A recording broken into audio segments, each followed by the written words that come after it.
Senator Scott Brown, the former senator, of course, who got and will always remain in history, taking Ted Kennedy's Senate seat. All right, now, Senator, does this worry you? Does this development worry you? It's the worst-kept secret inside and outside of Washington, Neil. Carly, who I have a tremendous amount of respect for, and she would make a great vice president for any of the candidates and a potential great president. I have the utmost respect for her. But listen, everyone's known for a while that she was going to be the running mate with Senator Cruz because they've been inseparable over the last couple of months. And that's great. I don't think it helps at all because Ted has no mathematical opportunity to get the nomination, and I believe. But that isn't his goal, right? He wants to deny Donald Trump getting those. Yeah, I don't think that's going to happen. You referenced it earlier. What is he? 250 away 283. With a lot of states left.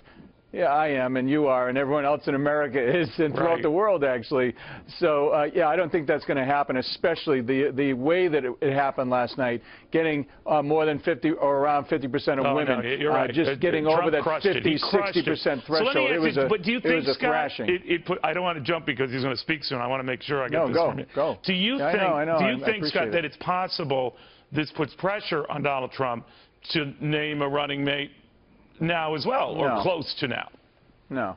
I know he's obviously, like anybody, is considering a whole host of folks for cabinet positions, obviously vice presidential candidates and the like. And he's also doing a lot of good policy work. I thought the speech today was spot on and just what people were looking for. So, yeah, there's a lot still happening. There's a lot that's going to happen. But I think this is way premature. As you referenced, Neil, it's the earliest, in the history of our country that this has happened. And it kind of smacks, as did the last agreement with Kasich, of kind of like, a Hail Mary pass. But listen, Hail Mary passes sometimes work. Look at Doug Flutie in Boston College. Come on, I love it. Yeah, to drop the Flutie thing, I know what you're saying. But in all seriousness, could I get a sense from you about, I always have been amazed how clever Ted Cruz is. I tell you, no aspersions on anyone. He's brilliant. But he's just when you think he's down and out, he finds a way to claw back, get the momentum.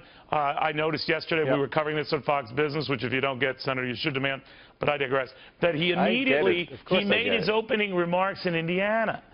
In other words, that he was going to forget about the night at hand and the bludgeoning to come, and he was going to be focusing on Indiana and giving an early press conference or event before the big event. I thought that was clever. I thought the Kasich thing, say what you will, and that it worked, was clever. And this is clever. So he seems to be very wily and clever.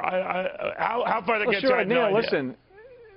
Neil, listen, that's politics 101. Of course, if you're going to get crushed in an area, why would you hang around? He did the same thing in New York when he went to, where did he go, to Pennsylvania, and look what happened there. So it's politics 101. I don't think it's any advantage whatsoever because Bobby Knight, who I love Bobby Knight, is endorsing Donald Trump later this afternoon. So it's like almost one-upsmanship. Yeah, I guess that beats getting a backing, if you do get a backing from Governor Pence. Yeah. Bobby Knight trumps the Pence, right? Oh, please, easy. Yeah. And Ted is a brilliant tactician, and he's run really a superior campaign, and I like Ted a lot. But once again, he's 400 plus. The numbers don't work out. You're right. He said to Kasich, get out, and now he's not getting out because so it's kind of like people are saying, you know what, it's over. Let's move on. But I'm hopeful that at some point we'll kind of get together and we'll all kind of figure out what the choices are, Hillary or Donald or Bernie. Who knows? Speaking of Donald, Senator, I mean, I wonder if you talked to him because I heard his speech and the press and the give and take last night, very presidential. He kept referring to Ted Cruz as Senator Cruz. He didn't talk about the eating habits of John Kasich. And I know you and I were chatting about that, and you said, well, and I'm paraphrasing here, Scott, that if you had your druthers, you wouldn't talk like that. And he didn't. So did you talk to him? But we can't pull that off. I mean, I thought that Kasich, the stuff with Kasich is going to be on Saturday Night Live. I guarantee you that's going to be on Saturday Night Live. And with the senator thing, listen, he is a senator. He's earned that right and that respect. And I think everybody should be treated with dignity and respect. But we're not Donald Trump. He can say things. He sees these things that, quite frankly, a lot of politicians don't see, and he goes right for the jugular. No, he's brilliant. And they happen to.